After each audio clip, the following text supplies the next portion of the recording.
माघ एकादशी तिथि की शुरुआत 20 फरवरी मंगलवार 2024 को सुबह 5:06 पर हो रही है। इसका समापन 21 फरवरी 2024 को 1246 पर होगा। ऐसे में माघ एकादशी का व्रत 20 फरवरी को रखा जाएगा। इस दिन व्रत से सुख समृद्ध धन संपदा की हासिल होती है। माघ एकादशी को पुण्य कर्म के लिए सबसे अच्छा समझा जाता है। इसे भगवान विष्णु के सबसे प्रिय एकादशी में से एक समझा जाता है। जो व्यक्ति सच्चे मन से माघ एकादशी का व्रत रखता है उसे बैकुंठ की हासिल होती है। धार्मिक मान्यता है कि हर तरह के पापों और समस्याओं से छुटकारा मिल जाता है। तो दोस्तों आइए अब जानते हैं तुलसी की जड़ की मिट्टी के चमत्कारी उपाय। दोस्तों, तुलसी न केवल एक पौधा है बल्कि तुलसी देवी है। सनातन धर्म में तुलसी गाय और पवित्र नदी को मां का दर्जा दिया जाता है। जैसे कि गंगा मां कहा जाता है, गाय को गौ माता कहा जाता है, उसी तरह तुलसी को तुलसी मैया कहा जाता। तुलसी के हर पत्ते में साक्षात भगवान विष्णु का वास समझा जाता है। इस धरा पर जो भी देवता मानव रूप में वितरित हुए उनमें से हर एक ने तुलसी की पूजा जरूर की है। जिस घर में इसका होता है वहां आध्यात्मिक उन्नति के साथ सुख शांति और आर्थिक समृद्धि स्वतः ही आती है। प्रतिदिन सुबह तुलसी के दर्शन करने मात्र से आप देखेंगे कि आपका पूरा दिन अच्छे से गुजरता है। जब भी आप सोकर सुबह उठे तब आप अपने चेहरे को देखने के बजाय तुलसी के पौधे को जरूर देख लें। सुबह शाम तुलसी की पूजा करने से हर पाप नष्ट हो जाता है। तुलसी के पौधे में लगी मिट्टी में समस्त तीर्थों का वास समझा जाता है। तुलसी की झड़ने में माता लक्ष्मी का वास समझा जाता है। इसके हर हिस्से में भगवान कृष्णा का वास समझा जाता है। दोस्तों, मंजारी में बजरंगबली का भाग समझा जाता है और भगवान विष्णु कृष्णा, प्रभु श्री राम और हनुमान जी को बिना तुलसी पत्ते के भोग नहीं चढ़ाया जाता है और ऐसा भोग वे स्वीकार नहीं करते हैं जिसमें तुलसी ना हो। दोस्तों, वास्तुशास्त्र में कहा जाता है कि जिस घर में तुलसी का पौधा लगा हो घर में कभी भी किसी भी तरह के रोग नहीं आते, और अगर इसे सही दिशा में रखा जाए और नित्य इसका पूजन किया जाए तो उस घर में वास्तु दोष उत्पन्न नहीं होता।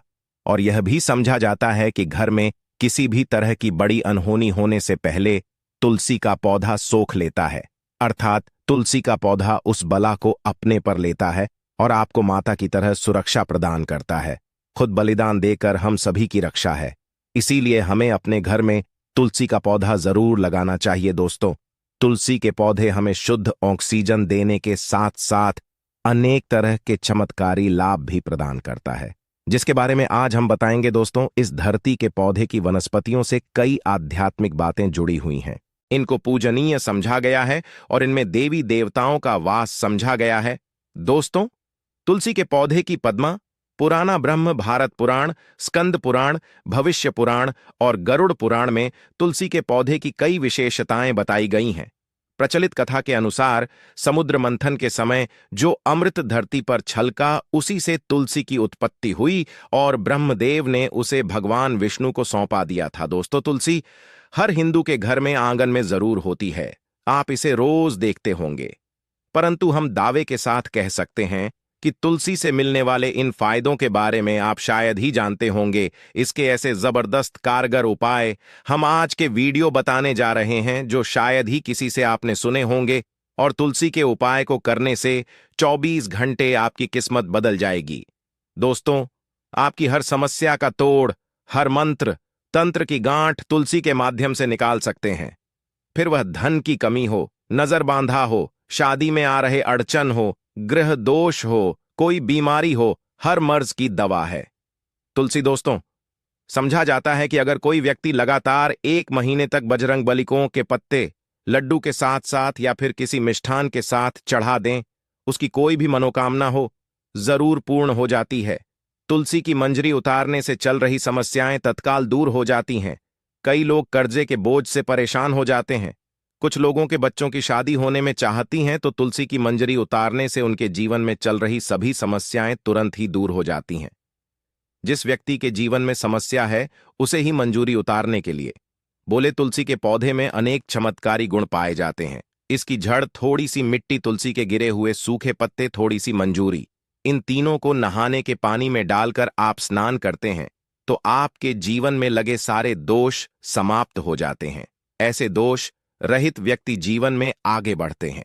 अगर आपको जीवन में आगे बढ़ने में कोई परेशानी आ रही है, कठिनाइयां आ रही हैं, लगता है कि सब कुछ रुकसा गया है, तो इन्हें नहाने के पानी में डालकर नहाए। तुलसी की जड़ की मिट्टी बहुत असरी होती है। नहाने के पानी में केवल मिट्टी को डालकर स्नान करेंगे, तब भी आपके जीवन से बहुत सारे दोस्त समय हो जाएंगे। आपके जीवन में बरकत आएगी। आपको आगे बढ़ने से कोई ताकत रोक नहीं पाएगी। दोस्त, तुलसी की जड़ की मिट्टी का तिलक लगाने से हर क्षेत्र में आपको सफलता मिलनी शुरू हो जाती है। इससे आपकी सम्मोहन शक्ति बढ़ती है। लोग मोहित हो जाते हैं, आपसे असरत हो जाते हैं। ऐसा तिलक लगाने से आपका दुर्भाग्य सौभाग्य में बदल जाएगा। इस तरह की आप हजारों रुपए खर्च करने से भी नहीं ले पाएंगे। तो जो हम वीडियो में आपको बता रहे हैं उसे ध्यान से सुनना और पूरा वीडियो जरूर देखना। आधा अधूरा ज्ञान हमेशा घातक साबित होता है।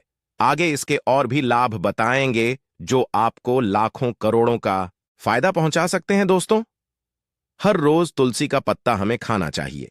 जो व्यक्ति ऐसा करता है उसके पूरे जीवन भर सर्दी, खांसी, जुकाम, बुखार ऐसी बीमारियां नहीं होती, परंतु इसे निरंतर करते रहे, बीच में छोड़ ही नहीं। जिन लोगों को मौसम बदलते ही सर्दी जुकाम हो जाता है, बुखार आ जाता है, मौसम बदलते ही तबीयत खराब होने शुरू हो जाती है, ऐसे लोगों को उपचार लेने की आवश्यकता ही नहीं है। अगर आप अपनी रोग प्रतिरोधक क्षमता बढ़ाना चाहते हैं तो बस हर रोज एक तुलसी का पत्ता खाना शुरू कर दें। ध्यान रखें, रविवार को तुलसी के पत्ते कभी भी तोड़े नहीं जाते, तो एक दिन पहले शनिवार के 2 पत्ते तोड़कर रखें ताकि रविवार दिन आपको पक्का तोड़ना ना पड़े। दोस्तों, वैसे अमावस्या, पूर्णिमा और एकादशी के दिन तुलसी के पत्ते नहीं तोड़े जाते, और बिना स्नान किए हुए तुलसी को तोड़कर जो मानव पूजा का करता है वह अपराधी होता है। उसकी की हुई पूजा निष्फल हो जाती है। इसका और एक चमत्कारी फायदे बताते हैं। अगर आप निर्धारित संख्या में 6 महीने तक तुलसी के पत्ते खाते हैं, निर्धारित संख्या मतलब अगर आप 4 की में खा रहे हैं तो रोज 4 पत्ते ही खाने हैं, और अगर आप 5 की संख्या में खा रहे हैं तो आपको रोज 5 की संख्या में ही खाने हैं, और दिन में एक बार सुबह स्नान करने के बाद, भगवान का पूजन करने के बाद, और इस पूरे का हाल में आपको ब्रह्मचर्य का पालन करना होगा। देखना, आपको गरिमा, महिमा, लघिमा सहित 22 तरह की सिद्धियां हासिल हो जाएंगी। हमने पौराणिक कथाओं में सुना है कि हनुमान जी हवा में उड़कर कहीं भी जा सकते थे। डोनगिरी दल खाते हैं तो आपको इन अष्ट सिद्धियों की हासिल होगी, जिससे व्यक्ति असंभव को संभव कर सकता है। जरा सोचिए, इस तरह के विशेष उपायों के द्वारा आप अपनी जिंदगी किस तरह बदल के रख सकते हैं। हम इन्हें इसलिए बता रहे हैं ताकि आपका जीवन अत्यंत सुख में हो जाए। तो दोस्तों, तुल के पत्ते खाना शुरू कर दें। इससे शरीर रोग मुक्त रहता है। जो लोग रोगों से मुक्त रहना चाहते हैं वे तुलसी के पत्तों का रोजाना नियमित सेवन करें। चलिए, अब जान है तुलसी के और कुछ विशेष दोस्तों, जिन लोगों पर बाधाएं, नकारात्मक शक्ति आदि का असर है, नजर दोष लग गया है, किसी के हाथ बधुआ लगी है, क्योंकि इस दुनिया में बहुत से लोग ऐसे होते हैं जो एक दूसरों से जलते हैं। उनकी नकारात्मक तरंगों के कारण नकारा ऊर्जा आपको घेर लेती है। अगर आप चाहते हैं कि भूत प्रेत बाधा, नजर दोष, किसी की हाय बधुआ कभी भी आप हो ना लगे, तो आपको तुलसी के पौधे की एक सूखी जड़ लेनी है। उसे चांदी के ताबीज में रखकर लाल रंग के धागे में डालकर आपको गले में पहन है। कभी भी आपको बाधा, नजर दोष नहीं लगेगा। जो लोग भूत प्रेत बाधा से परेशान हैं, ऐसे व्यक्ति तुलसी की मिट्टी नहाने के पानी में डालकर स्नान करना शुरू करें। प्रेत बाधा आपके आसपास भी नहीं भटक। जिन लोगों पर भूत प्रेत बाधा का असर हुआ है, ऐसे व्यक्ति एक काम करें, तुलसी की मिट्टी घर में लेकर रखें, फिर रात में सोने से पहले इसे अपने माथे पर लगाएं। सारा दुष्ट असर दूर हो जाएगा। नित्य ऐसा करने से आपको कभी भी भूत प्रेत बाधा सताएगी। अगर आप दुर्भाग्य से घिरे हैं, भाग्य आपका साथ नहीं दे रहा है, घोर निराशा छा गई है, घोर संकट आते रहते हैं, आपके अपने भी पराए आए हैं, आपको कुछ समझ में नहीं आ रहा कि क्या किया जाए, तो आप तुलसी के पत्ते की माला बनाकर बजरंग बली और भगवान श्री राम की मूर्ति या तस्वीर पर 21 दिन तक लगातार चढ़ा दे। बड़े से बड़े संकट, परेशानियां, कर्ज का बोझ तक दूर हो जाएगा। आपको 1 हफ्ते ही इसके परिणाम मिलने शुरू हो जाएंगे। और 1 महीने में पूरे तरीके से आप संकट मुक्त हो जाएंगे। इसमें से कोई भी उपाय आप करें और पूरे विश्वास और सकारात्मक मनोबल के साथ करें। ये कोई हवाई बात नहीं है, बिल्कुल कारगर उपाय है। जब आप तुलसी के पत्ते हनुमान जी प्रभु श्री राम को चढ़ाते हैं, तब हनुमान जी आपके कार्यों को सफल करने के लिए विवश हो जाते हैं। बेटी की शादी में दिक्कत आ रही है या शादी बार बार टूट है, तो आदत बना लें कि प्रतिदिन नियमित रूप से तुलसी को जल चढ़ाएं। इसके साथ ही जल अर्पित करने के बाद तुलसी के सामने हाथ जोड़कर अपनी इच्छा पूरी होने की प्रार्थना करें, तो जल्द ही उसके विवाह के योग बनेंगे। व्यापार में नुकसान से बचने के लिए हर शुक्रवार को तुलसी में कच्चा दूध अर्पित करें, मिठाई का भोग लगाएं। भोग लगाने के बाद बचा हुआ प्रसाद किसी सुहागन को दान कर दें। ऐसा करने से इस बिजनेस में लाभ के योग बनने लगेंगे। दोस्तों, आपके घर में जो तुलसी पौधा लगा है, एक बार देखना कि आपने उसे किस दिशा में रखा है। तुलसी से शुभ परिणाम हासिल करने के लिए उसे उचित दिशा में रखना आवश्यक होता है। तो तुलसी के पौधे को अगर आप उत्तर की तरफ रखते हैं, तो इससे धन की हासिल होती है। इससे आपके घर में धन निरंतर आता रहेगा, बशर्ते आप उसकी अच्छे से देखभाल करें, नियमित पूजन करें। तुलसी का पौधा अगर आप पश्चिम समय में रखते हैं, तो घर में सुख शांति और वैभव का वास होता है। अगर पूर्व की तरफ रखते हैं, तो निरोग माया हासिल होती है और इससे शत्रु नाश हो जाता है। हर शत्रु का मतलब कि आपके घर में दुख तकलीफ ली परेशान ऐसे शत्रु जो आने वाले होंगे, उन्हें तुलसी मैया न ऐड कर देती है। परंतु अगर आप दक्षिण दिशा की तरफ तुलसी के पौधे को रखते हैं, तो इससे संपूर्ण घर बर्बाद हो जाता है। आपने जरूर देखा होगा, कुछ लोगों के घर तुलसी का पौधा लगा रहता है, परंतु ऐसे व्यक्ति दरिद्री रहते हैं।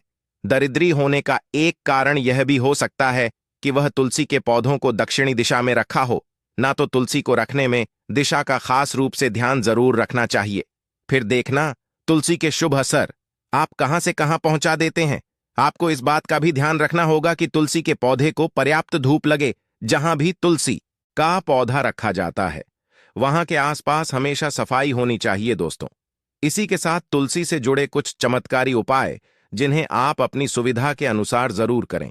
तुलसी की पत्तियां जब सूख जाएं, तो आप उन पत्तियों को अपने नहाने के पानी में इस्तेमाल कर सकते हैं। नहाने के पानी में तो तुलसी डालने से शरीर से नकारात्मक ऊर्जा का वास नहीं होता। साथ ही आप अगर भगवान कृष्ण के बाल स्वरूप की पूजा करते हैं, तो उसमें आप तुलसी के सूखे पत्तों का इस्तेमाल कर सकते हैं कि कृपा हासिल करने के लिए लाल रंग के कपड़े में तुलसी की सूखी पत्तियों को बांधकर उस स्थान पर रख दे जहां आप अपना धन रखते हैं। ऐसा करने से मां लक्ष्मी की कृपा बनी रहती है। व्यक्ति को आर्थिक समस्या से झंझना नहीं पड़ता है, व्यक्ति आर्थिक उन्नति होती है। तो दोस्तों, आइए अब आपको सुनाते हैं माघ अजा एकादशी से जुड़ी पौराणिक कथा, जिसको सुनने मात्र से आपकी सभी मनोकामनाएं पूर्ण हो जाएंगी। पौराणिक काल में मुचकुंदा नाम का राजा राज्य था। वह बड़ सत्यवादी तथा विष्णु भक्त था। उसका राज्य बिल्कुल निशुल्क था। उसकी चंद्रभागा नाम की एक कन्या थी, जिसका विवाह उसने राजा का पुत्र शोभन से कर दिया। राजा मुचकुंदा एकादशी का व्रत बड़े ही नियम से करता था और उसके राज्य में सभी कठोरता से इस नियम का पालन करते थे। एक बार कार्तिक माह में राजकुमार शोभन अपनी ससुराल आया हुआ था। उस दौरान माघजा एकादशी का व्रत आने वाला था।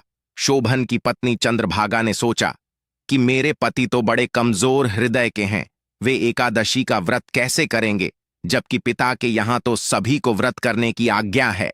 चंद्रभागा ने पति को बताया कि यहां जीव जंतु भी एकादशी के दिन भोजन नहीं करते हैं। ऐसे में अगर राज्य का दामाद ही व्रत नहीं करेगा, तो उसे राज्य के बाहर जाना पड़ेगा। चंद्रभागा की इस बात को सुनने के बाद आखिरकार शोभन को माघ अजा एकादशी व्रत रखना ही पड़ा, लेकिन पारण करने से पहले ही उसकी मृत्यु हो गई। इसके बाद चंद्रभागा अपने पिता के यहां ही रहने लगे। यहां रहकर ही पूजा पाठ और व्रत करती थी। वहीं एकादशी व्रत के असर से शोभन को अगले जन्म में देवपुर नगरी का राज्य हासिल हुआ, जहां धन धान्य और ऐश्वर्य की कोई कमी नहीं थी। एक दिन मुचकुंद के नगर के ब्रांड अहमद ने शोभन को देखा तो उसे पहचान लिया। ब्राह्मण नगर को लौट चंद्रभागा को पूरा वाक्य बताता है। चंद्रभागा ने बताया कि वह पिछले 22 साल से एकादशी व्रत कर रही है। इसके असर से पति शोभन को पुण्य फल की हासिल होगी। चंद्रभागा शोभन के पास जाती है और उसे एक आध का समस्त पुण्य सौंप देती है। इसके बाद मां लक्ष्मी की कृपा से देव पूर्व में सुख सौभाग्य और समृद्ध में वृद्धि होती है और सुख शांति साथ रहने लगती हैं। तो दोस्तों, आज का वीडियो यही तक। तो दोस्तों, चैनल को सब्सक्राइब करके कमेंट में जय मां तुलसी जय हरि विष्णु अवश्य लिखे। आप सभी का धन्यवाद। दोस्तों, गाय की सेवा करने से, गाय को रोटी खिलाने से क्या फल मिलता है? गाय के किस अंग को स्पर्श करने से रोग नष्ट होते हैं? गाय को नमस्कार करने से क्या फल मिलता है? इसके मनुष्य को कितने फायदे मिलते हैं? आज इस प्राचीन महान कथा के माध्यम से हम आपको बताते हैं। तो चलिए, बिना देरी किए आपको सुनाते हैं गौमाता की यह महान कथा। दोस्तों, एक बार देवर्षि नारद भगवान श्री कृष्ण से मिलने के लिए द्वारका नगरी में पधारते हैं। भगवान श्री कृष्ण के पास आकर नारद जी उन्हें प्रणाम करते हैं। देवर्षि नारद को देखकर भगवान श्री कृष्ण प्रसन्न हो जाते हैं और पूछने लगते हैं, हे देवर्षि, आपका द्वारका में स्वागत है। आज किस प्रयोजन से द्वारका में आने का आपने निर्णय लिया? देवर्षि नारद हर्ष के साथ कहने लगते हैं, हे प्रभु, आप तो सब कुछ जानते हैं, फिर भी इस दास से पूछ रहे हैं। भला आपसे कोई बात छिपी हुई है? मेरे मन में क्या प्रश्न है, आपको भली भांति पता है। भगवान श्री कृष्ण कहते हैं, हे देवर्षि, मैं आपकी द्विधा को जानता हूं और यह भी जानता हूं कि आप समस्त मनुष्य जाति के कल्याण के लिए ही आज यहां पर पधारे हैं। आप निसंकोच होकर पूछे, आपके मन में जो भी प्रश्न हो। फिर देवर्षि कहने लगते हैं, हे प्रभु, यदि आप चाहते हैं तो मैं आपसे एक प्रश्न पूछने की चेष्टा करता हूं। प्रभु, मैं आज पृथ्वीलोक का भ्रमण कर रहा था तो मैंने बड़ा ही विचित्र दृश्य देखा। मैंने देखा कि कुछ दुष्ट मनुष्य गायों को मार रहे थे, वहीं दूसरी ओर कुछ मनुष्य गायों की पूजा भी कर रहे थे। तो प्रभु, यह दृश्य देखकर मुझे बड़ी व्यथा हुई। मनुष्य खुद के स्वार्थ के लिए निष्पाप पशुओं पर अत्याचार क्यों करता है? हे प्रभु, मेरे मन में यह जानने की जिज्ञासा हो रही है कि जो मनुष्य गाय की सेवा करता है, उसकी पूजा करता है, उसे क्या फल मिलता है, और जो पापी गायों पर अत्याचार करता है, उन्हें कौन सा दंड मिलता है?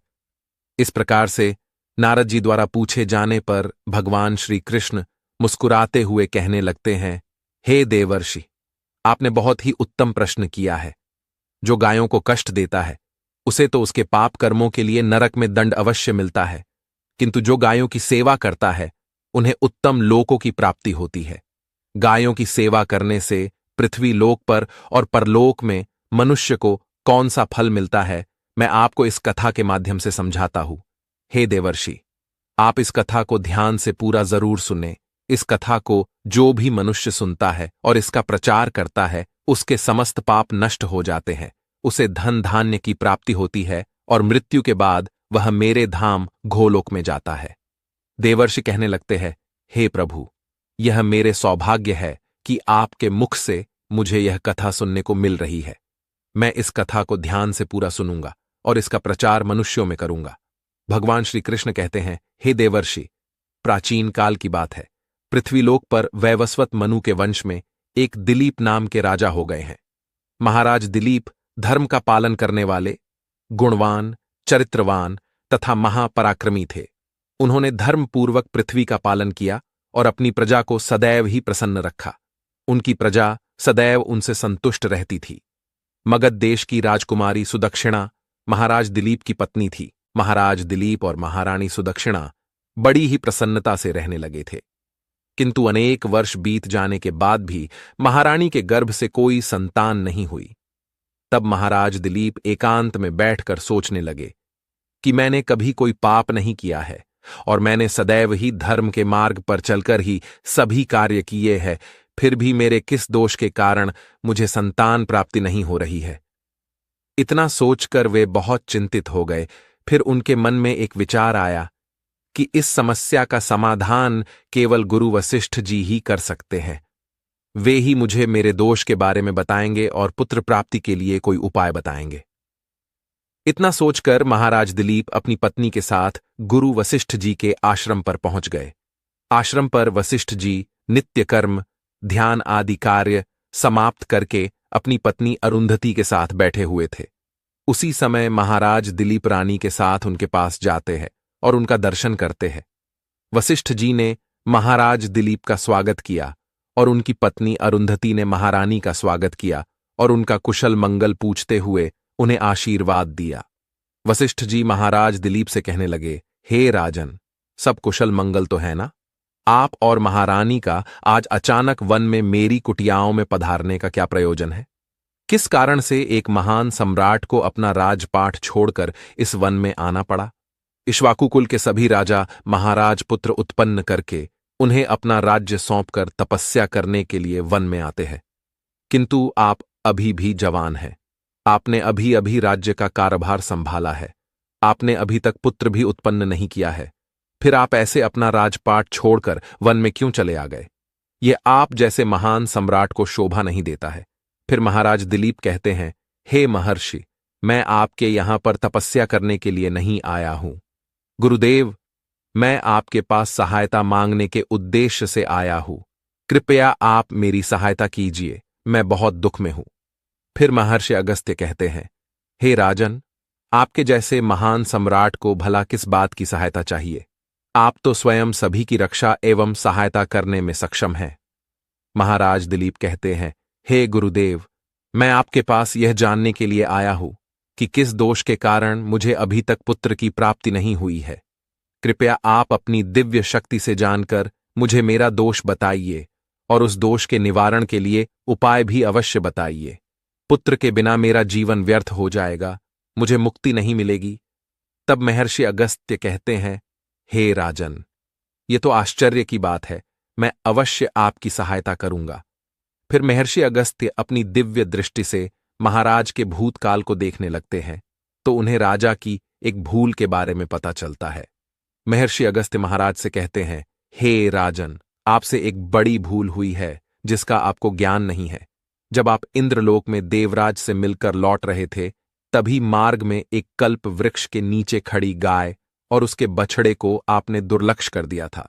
वह गाय और उसका बछड़ा अत्यंत भूखे और कष्ट में थे। आपने उस कामधेनु गाय को ना भोजन कराया और ना ही उसे नमस्कार किया। उस गाय ने आपसे सहायता भी मांगी, किंतु आप अपनी प्रसन्नता में खोए हुए थे और आपको उस गाय की पुकार भी सुनाई नहीं दी। आपकी कृतज्ञता को देखकर वह गाय अत्यंत दुखी हुई और उसने आपको श्राप दे दिया है। हे राजन, जो मनुष्य गाय को कष्ट में देखकर उसकी सहायता नहीं करता, भूखी गौ माता को भोजन नहीं कराता, उसे तो महापाप लगता है और उसी गाय के श्राप के कारण आपकी कोई संतान नहीं है। इस प्रकार से महर्षि अगस्त्य ने महाराज दिलीप को उनके दोष के बारे में बता दिया, जिसे सुनकर महाराज बहुत दुखी हुए और पश्चाताप करते हुए कहने लगे, हाय, ये मैंने क्या कर दिया? मुझ पर धिक्कार है।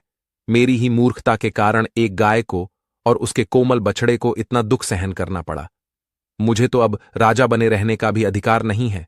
महाराज महर्षि अगस्त्य से कहते हैं, हे गुरुदेव, मैं अपनी इस भूल को सुधारना चाहता हूं। कृपया आप ही मुझे कोई उपाय बताइए जिससे मैं इस घोर पाप से मुक्ति पा सकूं। मेरा अपराध क्षमा के योग्य नहीं है, किंतु फिर भी मैं प्रायश्चित करना चाहता हूं। फिर महर्षि अगस्त्य कहने लगते हैं, हे राजन, आप दुखी ना हो, इस दोष से मुक्ति का उपाय अवश्य है। आप मेरे आश्रम की नंदिनी नाम की गाय की सेवा करो। वह उसी कामधेनु गाय की पुत्री है जिसकी आपने सहायता नहीं की थी। अपनी पत्नी के साथ मिलकर तुम उस गाय की सेवा करो, उसकी आराधना करो, वह तुम्हें अवश्य पुत्र प्रदान करेगी। तभी वह नंदिनी गाय बाहर से उस आश्रम में प्रवेश करती है। उस गाय को आता देखकर महर्षि अगस्त्य बोले, हे राजन, देखिए, केवल स्मरण करने मात्र से ही कल्याण करने वाली यह नंदिनी गाय स्वयं चलकर आई है। आप भाग्यशाली हैं, यह गाय निश्चित ही आपके दुख दूर करेगी। आप वन में इस नंदिनी गाय के पीछे पीछे चलकर इसकी सेवा करो, जंगल में रहने वाले हिंस्र पशुओं से इसकी रक्षा करो और आश्रम में लौट आने पर रानी सुदक्षिणा इस गाय की सेवा करे। इससे प्रसन्न होकर यह गाय तुम्हें निश्चित ही पुत्र प्रदान करेगी। फिर महाराज दिलीप ने ऐसा ही करने का वचन दिया और फिर दूसरे दिन सुबह महारानी ने गाय की पूजा की और महाराज उस गाय को चराने के लिए वन में लेकर गए। जब वह गाय चलने लगती तो महाराज उसके पीछे पीछे चलते, इधर उधर से हरी हरी घास लाकर उस गाय को खिलाने लगते। जब वह गाय किसी वृक्ष के नीचे बैठती तो महाराज भी उसके साथ बैठकर विश्राम करते। महाराज उस गाय के शरीर से डांस और मच्छरों को हटाते और अपने हाथों से उसके मस्तक को सहलाते। इस प्रकार से महाराज उस गाय की सेवा में लगे रहे। जब शाम हुई तो महाराज उस गाय के साथ आश्रम में लौट आए। आश्रम में पहुंचते ही उस गाय ने अपने खुरों से महाराज पर धूल उड़ाई, जिससे महाराज का शरीर पवित्र हो गया और उसके सभी पाप नष्ट हो गए। फिर महारानी सुदक्षिणा ने आगे आकर नंदिनी की अगवानी की और विधिपूर्वक उस गाय का पूजन किया तथा बारंबार उसके चरणों में मस्तक झुकाया। फिर उस गाय की प्रदक्षिणा करके हाथ जोड़कर वह उसके आगे खड़ी हो गई। फिर उस गाय ने उस रानी की पूजा को स्वीकार किया और रानी पर अपनी दृष्टि डालकर उसके सभी दोष समाप्त कर दिए। गाय की दृष्टि पड़ते ही रानी अत्यंत पवित्र हो गई। इस प्रकार से महाराज दिलीप को उस नंदिनी गाय की सेवा करते हुए 20 दिन बीत गए। फिर 21वें दिन महाराज जब गाय को लेकर वन चले गए तो वह गाय चरते चरते हिमालय पर्वत पर चली गई और महाराज भी उसके पीछे पीछे चले गए। वहां उस पर्वत पर खड़े होकर महाराज उस हिमालय पर्वत की सुंदरता को निहार रहे थे। इतने में ही एक शेर ने आकर उस नंदिनी गाय को बलपूर्वक दबोच लिया। राजा को उस शेर के आने की आहट तक नहीं हुई। उस शेर के चंगुल में फंसी नंदिनी ने दयनीय स्वर से बड़े जोर से चीत्कार किया, हे महाराज मेरी रक्षा करो, हे महाराज मेरी रक्षा करो। जैसे ही महाराज ने उस गाय की पुकार सुनी तो उन्होंने देखा कि एक भयंकर शेर ने उस गाय को दबोच लिया है और उस गाय की आंखों से आंसुओं की धारा बह रही है, जिसे देखकर महाराज व्यथित हो उठे और उन्होंने तुरंत ही अपना बाण निकाला और धनुष की डोरी पर रखा और उस शेर को मारने के लिए प्रत्यंचा खिंची। उसी समय उस शेर ने महाराज की तरफ देखा। उस शेर की दृष्टि पड़ते ही महाराज का शरीर स्तब्ध हो गया, उनकी शक्ति क्षीण हो गई, उनका सारा बल नष्ट हो गया। अब उनके अंदर उस बाण को छोड़ने की भी शक्ति नहीं रही। फिर वह शेर उस महाराज से बोलने लगा, हे राजन, मेरे ऊपर प्रहार करना तुम्हारे बस की बात नहीं है, क्योंकि भगवान शिव मेरी ही पीठ पर पैर रखकर नंदी पर बैठते हैं। इसीलिए तुम मुझे मारने की चेष्टा मत करो और यहां से लौट जाओ। विधाता ने इस गाय को आज मेरा ग्रास नियुक्त किया है, इसीलिए तुम इसमें दखल मत दो। मैं जानता हूं तुम सूर्यवंश में जन्मे हुए राजा दिलीप हो। इस हिमालय पर्वत पर भगवान शिव की बड़ी माया फैली हुई है, इसीलिए तुम तुरंत ही यहां से निकल जाओ। फिर महाराज बोलने लगे, हे मृगराज, कृपया आप इस गाय को ना मारे। यह महर्षि वशिष्ठ जी की संपूर्ण मनोरथों को पूर्ण करने वाली नंदिनी गाय है। इसकी हत्या करने पर तुम्हें महापाप लगेगा। गुरुदेव ने मुझे इस गाय की रक्षा और सेवा करने का आदेश दिया है। इस गाय का एक बछड़ा भी है जो घर पर इसकी राह देख रहा है। मैं इस गाय को मरने के लिए छोड़कर नहीं जा सकता। तुम भगवान शिव के सेवक हो, इसीलिए तुम्हारे हाथ से इस गाय को छुड़ाना मेरे लिए असंभव है। इसीलिए हे मृगराज, मेरी आपसे विनती है कि आप इस गाय को जीवनदान दो। इस गाय के बदले में मैं तुम्हें अपना शरीर समर्पित करता हूं, जिससे तुम्हारी भूख भी शांत हो जाएगी और इस गाय की रक्षा भी हो जाएगी और मेरे वचन का पालन भी हो जाएगा। साथ ही गौ रक्षा के लिए प्राण त्यागने से मुझे उत्तम गति की प्राप्ति होगी। इतना कहकर महाराज उस शेर के सामने हाथ जोड़कर बैठ गए और आंखें बंद की। फिर अचानक से उस राजा के कानों में स्वर पड़े, बेटा उठो, मैं तुम्हारी सेवा से अत्यंत प्रसन्न हूं। यह सुनकर महाराज उठ खड़े हुए और उन्होंने अपने सामने उस गाय को देखा और वह शेर कहीं दिखाई नहीं दे रहा था। तब वह नंदिनी गाय राजा दिलीप से कहने लगी, हे राजन, मैंने ही अपनी माया से शेर का रूप धारण करके तुम्हारी परीक्षा ली है। यमराज भी मुझे पकड़ने का विचार नहीं कर सकते। मेरी रक्षा के लिए तुम अपने प्राण देने के लिए तैयार थे, इसीलिए मैं तुम पर बहुत प्रसन्न हूं। अब तुम मुझे वरदान मांगो, जो तुम्हारी मनोकामना है वह कहो, मैं अवश्य पूर्ण करूंगी। महाराज दिलीप कहते हैं, हे गौ माता, मेरे मन में जो इच्छा है आप वह अवश्य जानती होंगी। कृपया मुझे पुत्र प्रदान कीजिए, मेरी यही कामना है। फिर उस नंदिनी गाय ने कहा, हे बेटा, तुम पत्ते के द्रोण में मेरा दूध लेकर उसका पान करो, इससे तुम्हें अत्यंत बुद्धिमान और गुणवान पुत्र की प्राप्ति होगी। महाराज दिलीप कहने लगे, हे माता, इस समय पर मैं आपके मधुर वचन सुनकर ही तृप्त हो चुका हूं। अब आप मेरे साथ आश्रम पर चलिए और मैं आपकी पूजा आराधना करके तथा मेरे अनुष्ठान को पूरा करके आपके अमृत समान दूध का पान करता हूं। उसके बाद महाराज दिलीप उस गाय को लेकर आश्रम चले गए। आश्रम में पहुंचने पर महारानी सुदक्षिणा ने आगे आकर उस गाय का पूजन किया। तब उस गाय ने कहा, हे महारानी, आप मेरी पीठ को स्पर्श करें, इससे आपको अत्यंत गुणवान, बलवान और विद्वान पुत्र की प्राप्ति होगी। फिर महारानी ने गाय की पीठ को स्पर्श किया। महाराज और महारानी ने उस गाय की विधिवत पूजा आराधना की और उनके अमृत के समान दूध को प्रसाद समझकर ग्रहण किया। उन दोनों की प्रसन्नता देखकर महर्षि वशिष्ठ कहने लगे, हे राजन, अब यह गाय तुम दोनों पर प्रसन्न है, तुम्हारी मनोकामना अवश्य पूर्ण होगी। जो भी मनुष्य गाय की सेवा करता है, उसे भोजन कराता है, उसकी प्रदक्षिणा करता है, उसके सभी मनोरथ सफल होते हैं। जो भी गाय की रक्षा करता है, उसकी कभी दुर्गति नहीं होती है। मृत्यु के बाद वह गोलोक में जाता है और भगवान श्री कृष्ण के साक्षात दर्शन करने का सौभाग्य उसे प्राप्त होता है। जो श्रद्धापूर्वक गाय का दूध पीता है, वह सभी रोगों से दूर रहता है।